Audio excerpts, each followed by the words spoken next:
നമ്മുടെ രൂപതയുടെ platinum jubilee ആരംഭിച്ചത് ഇവിടെ അൽഫോൻസ ഷൈനിൽ രൂപതയിലെ എല്ലാ അച്ഛന്മാരും സഭാതലവനോട് ചേർന്ന് പരിശുദ്ധ കുർബാന അർപ്പിച്ചുകൊണ്ടാണ്. ഇനി നമ്മൾ ജൂബിലി സമാപിപ്പിച്ചത് രൂപതയിലെ എല്ലാ വൈദികരും രൂപതയിലെ എല്ലാ മദർമാരും എല്ലാ കൈക്കാരന്മാരും പാസ്റ്ററൽ കൗൺസിലിൻ്റെ അംഗങ്ങളും നമ്മളുടെ അതിരൂപത അധ്യക്ഷനോട് ചേർന്ന് പരിശുദ്ധ കുർബാന അർപ്പിച്ചുകൊണ്ടാണ്. ഈ കാലയളവിൽ നമ്മളുടെ സിസ്റ്റേഴ്സ് നമ്മളുടെ രൂപതയിലെ എല്ലാ ഭവനങ്ങളും സന്ദർശിച്ച് പ്രാർത്ഥിച്ചു.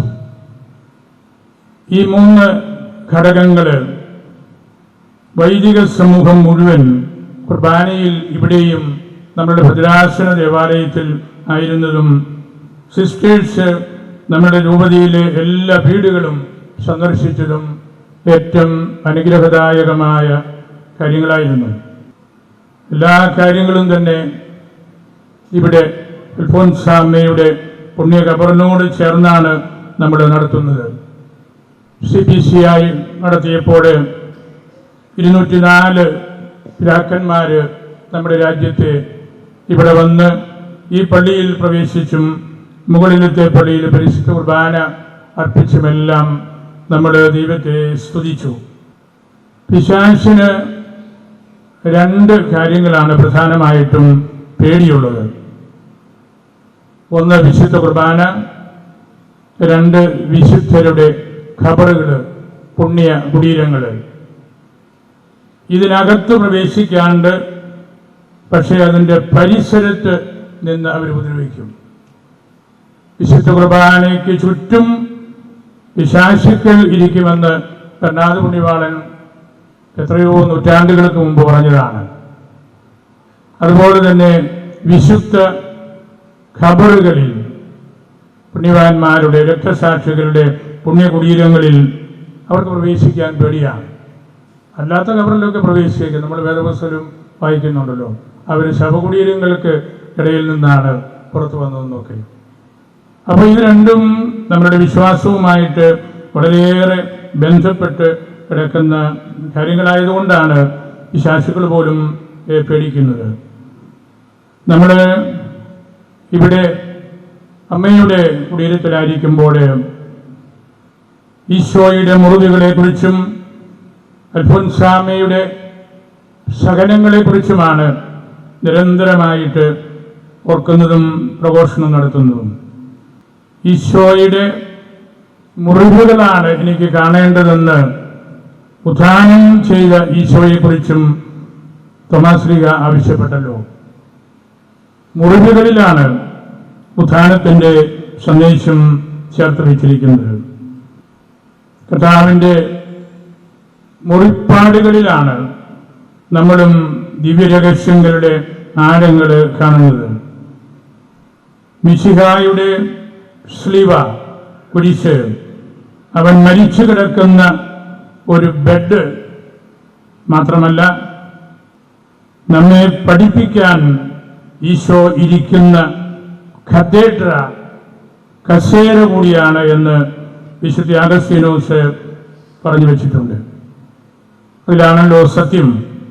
ആ സ്ലീവായിൽ നിന്നാണ് നമ്മളുടെ എല്ലാ രഹസ്യങ്ങളും ദിവ്യരഹസ്യങ്ങളും നമ്മൾ മനസ്സിലാക്കുന്നതും നമ്മളുടെ ജീവിതത്തിൻ്റെ ആത്യന്തിക ലക്ഷ്യമായിട്ട് നമ്മൾ കരുതുന്നതും. നമുക്കൊരു ആത്മീയമായ വീണ്ടെടുപ്പ് ആവശ്യമാണ്. അതിനുള്ള കേന്ദ്രമാണ് ഭരണജ്ഞാനം. ഏതൊരു ജോലിക്കും അധികാരപൂർവം നമ്മൾ ചെയ്യുന്ന ശുശ്രൂഷയ്ക്ക് ആധികാരികത ഉണ്ടാകണമെങ്കിൽ അതിന് സുവിശേഷത്തോട്, പുണ്യവാന്മാരോട് ബന്ധമുണ്ടായിരിക്കണം. ആധികാരികതയില്ലാത്ത അധികാര പ്രകടനങ്ങൾ പലപ്പോഴും നമ്മൾ കാണുന്നുണ്ട്. അതിന് യാതൊരു അർത്ഥവുമില്ല എന്ന് നമുക്കെല്ലാവർക്കും അറിയാം.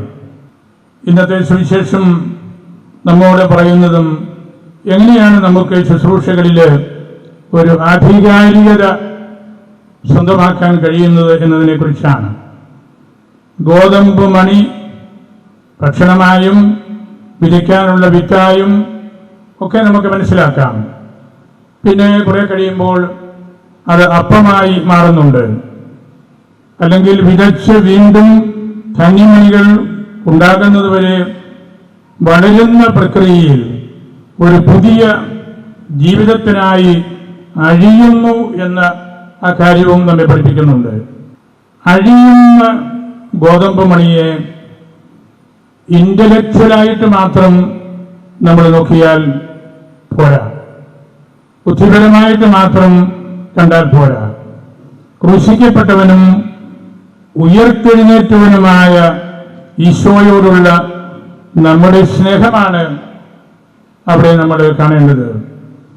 നിലത്ത് വീണ് അഴിയുന്നില്ലെങ്കിൽ അത് തനിയെ ഇരിക്കും. നമ്മുടെ സ്വന്തമായിട്ടുള്ള ഇഗോയിസ്റ്റിക് ആയിട്ടുള്ള മറ്റാരോടും ബന്ധമില്ലാത്ത കാര്യങ്ങളെല്ലാം ചെയ്ത് നമ്മൾ നടക്കുമ്പോഴും നമ്മൾ തനിയെ ഇരിക്കും, ആരും കൂട്ടത്തിൽ ഉണ്ടാവുകയില്ല.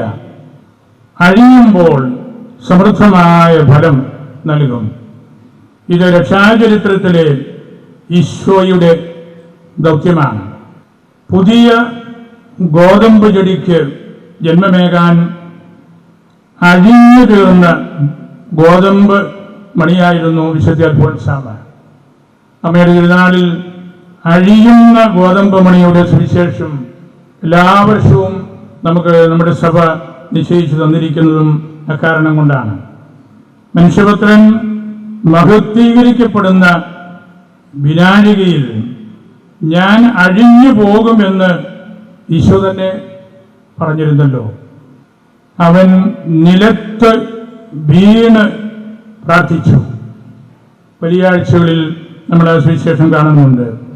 നിലത്ത് വീണ് പ്രാർത്ഥിച്ചു, കുരിശിൽ മരിച്ചു. ഗോതമ്പ് മണിയുടേതുപോലെയാണ് ഈ ദൗത്യമെന്ന് ഈശോ പഠിപ്പിച്ചു. അഴിഞ്ഞ് ഇല്ലാതാകുന്ന ഗോതമ്പ് മണിയുടെ ചരിത്രമാണ് നമ്മളുടെ വിശുദ്ധന്മാരും രക്തസാക്ഷികളും എല്ലാം നമുക്ക് പറഞ്ഞ് തന്നിട്ടുള്ളത്. ഈശോയ്ക്ക് വേണ്ടി ജീവിതം ബലിയർപ്പിച്ച അനേകർ തൻ്റെ ദൗത്യം ഏറ്റെടുക്കുന്നത് ഇപ്രകാരമാണ്. ചരിത്രത്തിലെ വിശുദ്ധരും രക്തസാക്ഷികളും എല്ലാം ഇതിൽപ്പെടുന്നവരാണ്. ഇന്നും ചരിത്രത്തിൽ അറിയപ്പെടാതെ നിൽക്കുന്ന എളിയവരും ചെറിയവരുമായ അനേകരും ഈ കാര്യത്തിൽ പെടും. ഗോതമ്പ് മണി അഴിയുന്ന ആ ചിത്രം നമ്മുടെ ജീവിതത്തെ നമ്മൾ എങ്ങനെ പ്രയോജനപ്പെടുത്തുന്നു എന്നതിനോടാണ് സുവിശേഷകന്മാർ കൂട്ടിയോജിപ്പിക്കുന്നത്.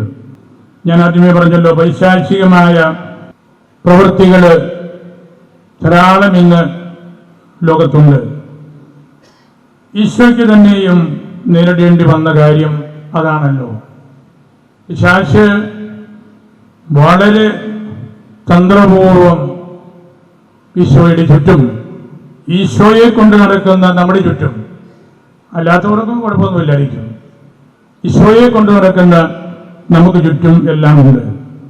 ഈശോയുടെ മാമോദീസ വേളയിൽ ഇവൻ എൻ്റെ പുത്രനാണ്, ദൈവത്തിൻ്റെ മകനാണ് എന്ന് ദൈവപിതാവ് പറയുന്നത് പിശാചും കേട്ടിരുന്നു. മാമോദീസ കഴിഞ്ഞ് ഉടനെ മരുഭൂമിയിലേക്ക് പിശാച് ഈശോയെ കൂട്ടിക്കൊണ്ടുപോയി. അവിടെ ചോദിച്ച ചോദ്യങ്ങൾ എല്ലാം ഒറ്റ ചോദ്യമാണ്: നീ ദൈവപുത്രൻ ആണെങ്കിൽ. അതാണ് നമ്മളോടുമുള്ള ചോദ്യം. നീ നല്ല അച്ഛനാണെങ്കിൽ, നല്ല ഒരു സഹോദരിയാണെങ്കിൽ, നല്ല ഒരു ക്രിസ്ത്യാനിയാണെങ്കിൽ, ഈ ചോദ്യമാണ്. നീ ദൈവപുത്രനാണെങ്കിൽ. അതാണല്ലോ പിന്നീട് വന്ന കൗൺസിലുകളെല്ലാം കൂടാനുള്ള കാര്യവും. മനുഷ്യപുത്രനാണെങ്കിൽ അതിനെക്കുറിച്ച് വലിയ ചോദ്യമൊന്നും പിന്നെ വരാനില്ല. ഈശോ ദൈവമാണ് എന്ന് സ്ഥാപിക്കാൻ കൂടിയാണ് ആദ്യത്തെ കൗൺസിൽ, നിക്കയ കൗൺസിൽ. ഇതിൻ്റെ 1700 വർഷത്തിലാണല്ലോ നമ്മൾ. അരിയൂസ് പറഞ്ഞുകൊണ്ടിരുന്നത് ഈശോ നല്ല മനുഷ്യനാണ്, പുണ്യവാനെ പോലെയാണ്, പാവപ്പെട്ടവരുടെ കൂട്ടത്തിലാണ്, ഇതൊക്കെ ശരിയാണ്. പക്ഷേ ഈ വ്യക്തി ദൈവമാണ് എന്ന് ഉറപ്പിച്ച് അരിയൂസിന് പറയാൻ കഴിഞ്ഞില്ല. ആ ചോദ്യമാണ് പിശാചൻ ചോദിക്കുന്നത്. നീ ദൈവമാണെങ്കിൽ കല്ലുകൾ അപ്പമാക്കി മാറ്റുക, ഗോപുരത്തിൻ്റെ മുകളിൽ കയറി താഴോട്ട് ചാടുക, എന്നെ ആരാധിച്ച് ഈ ലോകം മുഴുവനും നീ ഏറ്റെടുക്കുക. ഇത്തരം വെല്ലുവിളികൾ നമ്മയെല്ലാം വിഷമവൃത്തത്തിൽ ആക്കുന്നുണ്ട്. കർത്താവിൻ്റെ കൂട്ടത്തിൽ നടക്കുമ്പോൾ ഈശോയെയാണ് നമ്മൾ കൊണ്ടു നടക്കുന്നത് എന്ന് കാണുമ്പോൾ ഉണ്ടാകുന്ന പ്രതിസന്ധിയാണ്. നല്ലതുപോലെ ഞാൻ കർദിനാൾ രാജസിംഗറിൻ്റെ ഒരു വാക്യം വായിച്ചു കേൾപ്പിക്കാം. The devil is also A gifted theologian, a connoisseur of the Bible, who knows how to quote the Psalms exactly. എവിടെയാണ് എപ്പോഴാണ് സങ്കീർത്തനങ്ങൾ കോട്ട് ചെയ്യേണ്ടതെന്ന് പിശാചിന് നന്നായിട്ടറിയാം. The whole conversation of the temptation of Jesus in the desert takes the form of a dispute between two separate scripture scholars. മരുഭൂമിയിലെ ഈ 3 പരീക്ഷണങ്ങൾ, അതിൻ്റെ ചോദ്യങ്ങൾ, അതിൻ്റെ ഉത്തരങ്ങളൊക്കെ കാണുമ്പോൾ ബെനഡിക്ട് പിതാവ് പറഞ്ഞു, നല്ല 2 ബൈബിൾ പണ്ഡിതന്മാർ സംസാരിക്കുന്ന പോലെ നമുക്ക് തോന്നുന്നു. അതുകൊണ്ട് നമ്മൾ വീണു പോകാൻ സാധ്യതയുണ്ട്, ആ കൂട്ടത്തിൽ നിൽക്കാൻ സാധ്യതയുണ്ട്. അതിനെ എതിർത്ത് നിൽക്കണമെങ്കിൽ നമുക്ക് ദൈവത്തിൻ്റെ വലിയ കൃപയുണ്ടായിരിക്കണം. ഗോതമ്പ് മണി നിലത്ത് വീണ് അഴിയുന്നില്ലെങ്കിൽ അത് തനിയെ ഇരിക്കും. ഞാൻ എൻ്റെ കാര്യം മാത്രം നോക്കി എതിരെ പോയാലും ആ പോയ പോലെ ഇരിക്കും, അത്രയേ ഉള്ളൂ. ആരുടെയും കാര്യം, നമ്മൾ ചെയ്യുന്ന ശുശ്രൂഷകൾ, നമ്മുടെ വിലപ്പെട്ട ചിന്തകൾ, അതെല്ലാമാണ് ലോകത്തിൽ നിലനിൽക്കുന്ന കാര്യങ്ങൾ. പ്രാർത്ഥനയും സഹനങ്ങളോടുള്ള നമ്മുടെ മനോഭാവമാണ് സ്വർഗം ലക്ഷ്യമാക്കി യാത്ര ചെയ്യുന്ന ഏതൊരു യാത്രക്കാരൻ്റെയും തീർത്ഥാടകൻ്റെയും ഊന്നുവടികൾ. സഹനത്തെക്കുറിച്ചുള്ള സുവിശേഷാത്മക ചിന്ത, അതുപോലെ പ്രാർത്ഥന. അൽഫോൻസാമ്മയുടെ സൂക്തങ്ങളൊക്കെ ഇപ്പോൾ കുറേയെല്ലാം ദൈവജനം മനസ്സിലാക്കുകയും പഠിക്കുകയും അത് നല്ല രീതിയിൽ ഇവിടെ പഠിപ്പിക്കുകയും ഒക്കെ ചെയ്യുന്നുണ്ട്. നമുക്ക് ആർക്കും തന്നെ പറയാൻ പറ്റാത്ത രീതിയിലുള്ള വാക്യങ്ങളാണതെല്ലാം. അതിനകത്ത് തിരുസഭയെക്കുറിച്ചുണ്ട്, ഈശോയെക്കുറിച്ചുണ്ട്, പരിശുദ്ധ റൂഹായെക്കുറിച്ചുണ്ട്, ദൈവത്തെക്കുറിച്ച് ആത്യന്തികമായിട്ടുള്ള ചിന്തകളുണ്ട്, മനുഷ്യനെക്കുറിച്ചുണ്ട്. എനിക്ക് തോന്നുന്നത് നല്ല ഒരു ഇന്റർ ഡിസിപ്ലിനറി ആയിട്ടുള്ള ടെക്സ്റ്റ് ബുക്കാണ് അൽഫോൻസാമ്മയുടെ സൂക്തങ്ങൾ. ഒന്നിനെക്കുറിച്ച് മാത്രമല്ല, ഒന്നിലേക്ക് നമ്മൾ എത്താനായിട്ട്, ഈശോയിലേക്ക് നമ്മൾ എത്താനായിട്ടുള്ള എല്ലാ വഴികളും അതിലുണ്ട്. ഇന്റർ ഡിസിപ്ലിനറി ആണത്. വ്യത്യസ്തമായ ഡിപ്പാർട്ട്മെന്റ്സ് നമ്മുടെ യൂണിവേഴ്സിറ്റിയിൽ പോയി പഠിക്കുമ്പോൾ തമ്മിൽ ബന്ധമില്ലാതെ നമ്മൾ പഠിച്ച് പോന്നാൽ പോരാ, ഒന്ന് മറ്റൊന്നിനെ വിശദീകരിക്കുന്ന കാര്യമാണ് എന്നുള്ള ആ ഒരു അൽഫോൻസിയൻ തിയോളജിക്കൽ ഓറിയന്റേഷൻ നമ്മൾ വീണ്ടും കണ്ടെത്തണം, പഠിപ്പിക്കണം എന്നാണ് എൻ്റെ ആത്മാർത്ഥമായ ആഗ്രഹം. അൽഫോൻസാമ്മയിൽ അതുവഴി നമ്മൾ കാണുന്നതൊരു ഹാർമോണിയ ആണ്, ഒരു താളമാണ്, ഒരു ഈണമാണ്. ഇത് നമ്മൾ എവിടെ ചെന്നാലും കോലാഹലങ്ങളാണ്, ഒച്ചപ്പാടുകളാണ്. അതിനെല്ലാം ഇടയിൽ അമ്മ ഒരു ഹാർമോണിയ, ഒരു താളവും നല്ല ഒരു ലയന ഫിലോസഫിയും നമ്മൾ കാണിച്ചു തരുന്നുണ്ട്. താളം നഷ്ടപ്പെട്ട വ്യക്തികളെ പോലെ നമ്മൾ പോകുന്നുണ്ട്. നമുക്ക് അല്പം പോലും വെയിറ്റ് ചെയ്യാൻ താല്പര്യമില്ല.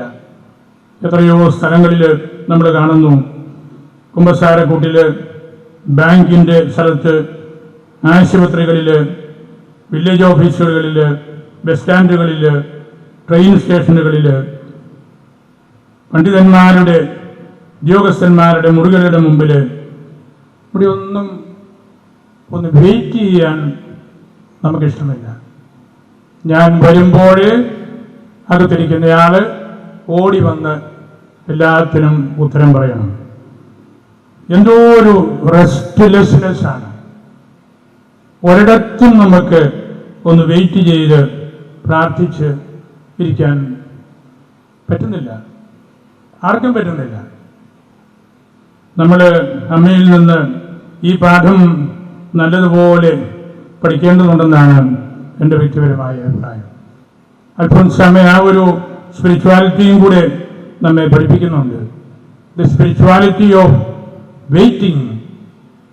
നമ്മൾ പ്രാർത്ഥിച്ച് കാത്തിരിക്കുകയാണ്. നമ്മൾ ആരെ കാണാൻ വരുന്നുവോ, ഏത് ഉദ്യോഗസ്ഥനാകട്ടെ അല്ലെങ്കിൽ ഏത് വിചാരിച്ചനായിക്കൊള്ളട്ടെ, നമ്മൾ ശാന്തമായിട്ട് അവിടെ നിന്നിരുന്ന് അല്പസമയം ആ ഉദ്യോഗസ്ഥൻ അല്ലെങ്കിൽ ആ വൈദികർ അല്ലെങ്കിൽ ആ പോലീസുകാർ അവരൊന്ന് സമാധാനത്തിൽ വന്ന് നമ്മളെ കാണാനായിട്ട് ഉള്ള ഒരു മാനസികാവസ്ഥ നമുക്കുണ്ടായിരിക്കണം. അമ്മയുടെ പ്രബോധനം ഇന്ന് ലോകം ഏറ്റുവാങ്ങിയിട്ടുണ്ട്. ഇത്രമാത്രം തീർത്ഥാടകർ വരുന്ന ഒരു സ്ഥലവും സെന്റ് പീറ്റേഴ്സ് കഴിഞ്ഞാൽ വേറൊന്നുമുണ്ടെന്ന് ഞാൻ കരുതുന്നില്ല.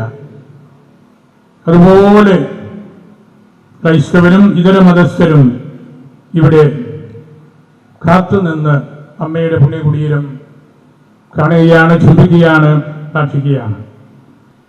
അമ്മയുടെ വാക്കുകൾ നമ്മെ പൊള്ളിക്കുന്ന വിധത്തിലുള്ളതായിരുന്നു. അമ്മ പഠനത്തിനിടയിൽ മുട്ടചെറിയിൽ വീട്ടിൽ ചെന്നപ്പോൾ അമ്മയുടെ പേരമ്മ പറഞ്ഞല്ലോ, ഞാൻ ഒരാൾക്ക് വാക്ക് കൊടുത്തിട്ടുണ്ട്.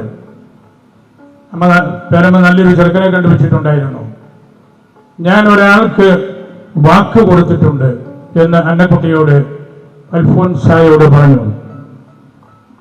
അമ്മ പറഞ്ഞു, ഞാനും ഒരാൾക്ക് വാക്ക് കൊടുത്തിട്ടുണ്ട്, ഞാനും ഒരാൾക്ക് വാക്ക് കൊടുത്തിട്ടുണ്ട്. ഞാൻ നിങ്ങളെയെല്ലാം പണ്ട് ഉപേക്ഷിച്ചതാണ്. എൻ്റെ മണവാളനെ ഞാൻ കണ്ടെത്തി. അത് ഈശോയാണ്, ഈശോയാണ്. ഞാനും ഒരാൾക്ക് വാക്ക് കൊടുത്തിട്ടുണ്ട്. ധീരമായ ഒരു പ്രഘോഷണമാണത്. അങ്ങനെ കർത്താവിനെ തിരിച്ചറിയാനായിട്ട് വളരെയധികം സഹിച്ച ഒരു വ്യക്തിയായിരുന്നു അൽഫോൻസാമ്മ. ഒരിക്കലും അമ്മ പറഞ്ഞു, ഞാനിപ്പോൾ കുരിശിലാണ് കിടക്കുന്നത്.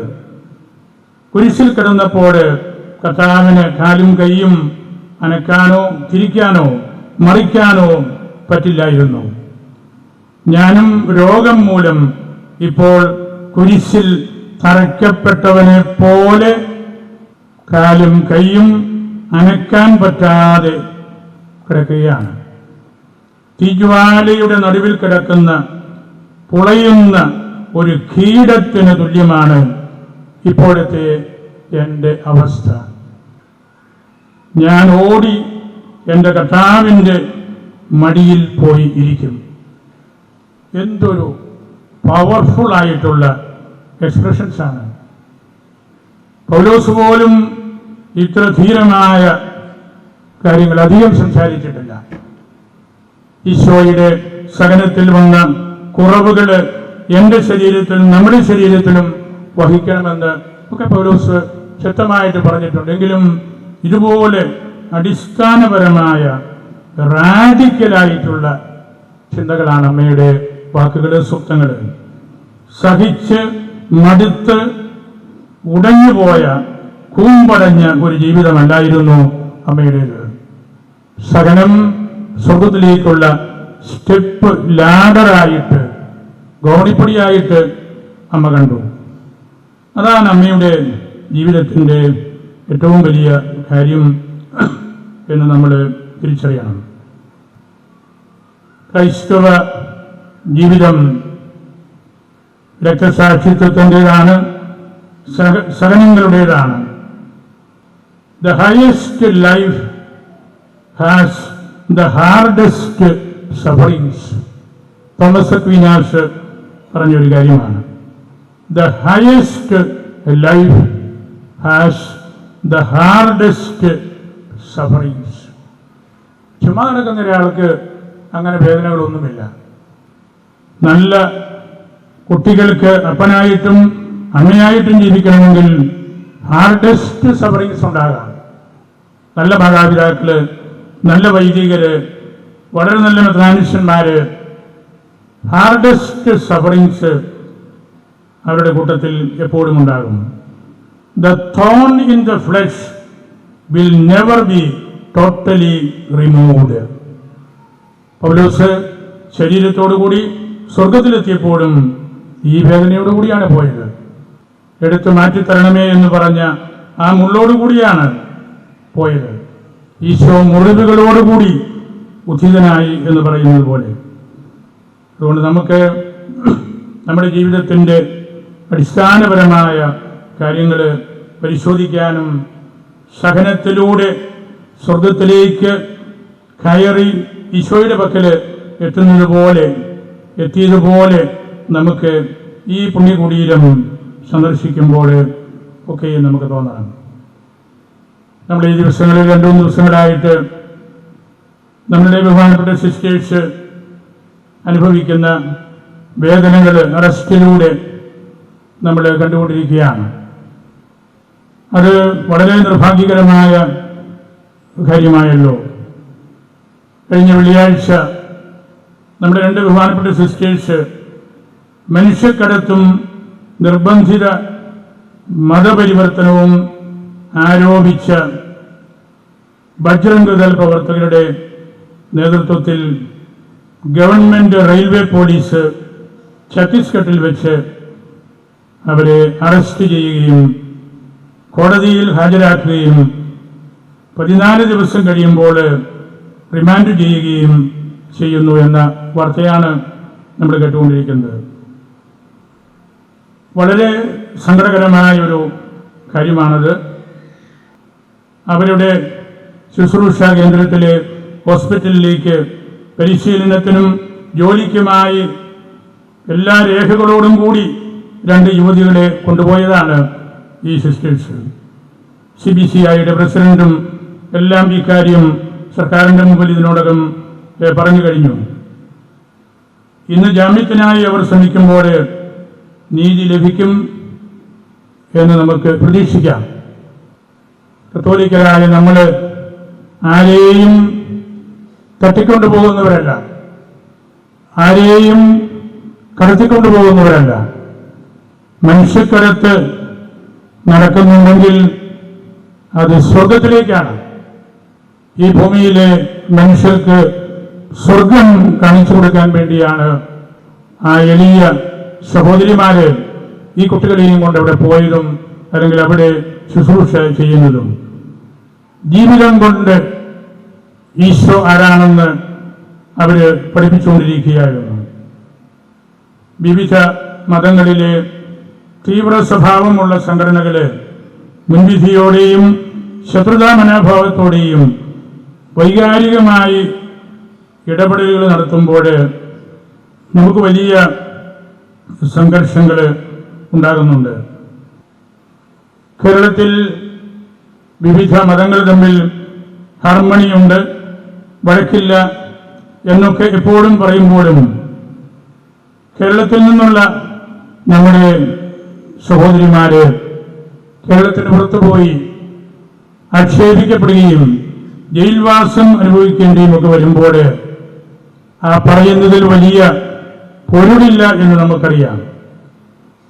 ഈ 8-10 കൊല്ലത്തിനുള്ളിൽ 4316 ക്രൈസ്തവ പീഡനങ്ങൾ ഉണ്ടായിട്ടുണ്ട് എന്നാണ് കണക്ക്. വലിയൊരു ചലഞ്ചാണത്. It is an attack against women, against tribals, against religious sisters, against religion, and also against freedom അതേതെങ്കിലും ഒന്നോ രണ്ടോ ഐസൊലേറ്റഡ് ആയിട്ടുള്ള ആളുകളെ ആക്രമിച്ചോ ഇല്ലയോ എന്നുള്ളതല്ല. ഈ പറഞ്ഞ കാര്യങ്ങളെല്ലാം തടഞ്ഞു നിർത്തുകയാണ്. ഇത്ര സമഗ്രമായ നോബ്ലസ്റ്റ് ആയിട്ടുള്ള നിയമങ്ങളുള്ള രാജ്യത്തിൽ, ഭരണഘടനയുള്ള രാജ്യത്തിൽ കോൺസ്റ്റിറ്റ്യൂഷനിലെ പ്രൊവിഷൻസിന് വിരുദ്ധമായ കാര്യങ്ങൾ ചെയ്യുമ്പോൾ അത് നമുക്ക് വികാരപരമായ വിഷയം മാത്രമല്ല, നമ്മുടെ നിലനിൽപ്പിൻ്റെ കാര്യവും കൂടിയാണ് എന്ന് നമുക്കെല്ലാം അറിയാം. This is an issue concerning fundamental rights, concerning human rights. മനുഷ്യനായിട്ട് നമുക്ക് ഈ രാജ്യത്ത് ഇവിടെ താമസിക്കണമല്ലോ. ഭരണഘടന നമ്മളോട് ആവശ്യപ്പെടുന്ന ആ കാര്യങ്ങളനുസരിച്ച് ജീവിക്കാൻ നമുക്ക് സ്വാതന്ത്ര്യം വേണം. We are not satisfied with the stories of communal harmony in Kerala when elsewhere they are persecuted for their faith and beliefs. ഈ ശുദ്ധരായ കന്യാസ്ത്രീകൾ അവരിവിടുന്ന് ബസ്സും ട്രെയിനും എല്ലാം കയറി ഇവിടുന്ന് ഭക്ഷ്യവിഭവങ്ങൾ കൊണ്ടുപോയി അവിടുത്തെ ആളുകളെ തീറ്റിപ്പോറ്റി അവരുടെ കൂട്ടത്തിൽ പാർത്ത് ഈശോയുടെ മുഖം സ്വാഭാവികമായിട്ട് കാണിച്ചു കൊടുക്കുന്ന ആ പ്രക്രിയയിൽ അവർ കേൾക്കേണ്ടി വരുന്ന പീഡനമാണിത്. മതേതരത്വം ദുർബലമാക്കപ്പെടുകയാണ്, ഭരണഘടനയെ ബലഹീനമാക്കുകയാണ്, ദൈവത്തോടുള്ള ഒരു അറ്റാക്ക് കൂടിയാണ്. എല്ലാവർക്കും പേടിയാണ്, കോടതിയിലുള്ള വിഷയമാണ്, അതുകൊണ്ട് ഇപ്പോൾ ഒന്നും മിണ്ടുന്നില്ല, കോടതി പറയട്ടെ. അത് ശരിയാണ്, കോടതിയെ വിമർശിക്കാൻ നമുക്ക് അവകാശമില്ല. പക്ഷേ കോടതിയും ഈ രാജ്യത്തിൻ്റെതാണ്, ഈ മണ്ണിലെ മനുഷ്യരാണ്. അവർക്ക് സാധാരണ മനുഷ്യരെ അവഗണിച്ചുകൊണ്ട് തീരുമാനമെടുക്കാൻ പറ്റില്ല. ആ കോടതിയെയും സഹായിക്കേണ്ടത് ഇന്ത്യയിലെ ജനങ്ങൾ ഒന്നാകെയാണ്, നമ്മുടെ രാജ്യത്തിന് വേണ്ടിയുള്ള കോടതിയാണ്. അതുകൊണ്ട് നമുക്ക് അൽഫോൻസാമ്മയുടെ പുണ്യകുടീരത്തിലിരിക്കുമ്പോൾ അമ്മയെപ്പോലെ വിശുദ്ധിയുള്ള ഈ സഹോദരിമാര്, അവരുടെ സഹപ്രവർത്തകര് നമ്മുടെ രാജ്യത്തിനുള്ളിൽ അനുഭവിക്കേണ്ടി വരുന്ന ഈ യാതനകള് കണ്ണടച്ച് നമ്മൾ കളയരുത്, കണ്ണടച്ച് കളയരുത്. നമുക്കൊരു ഉത്തരവാദിത്വമുണ്ട് ഈ കാര്യം സർക്കാരിനോടും വേണ്ടി വന്നാൽ വിപുലമായ സംഘടിത സ്വഭാവത്തോടു കൂടിയും അറിയിക്കാനായിട്ട്. അൽഫോൻസാമ്മയോട് നമ്മൾ മധ്യസ്ഥം പ്രാർത്ഥിക്കണം.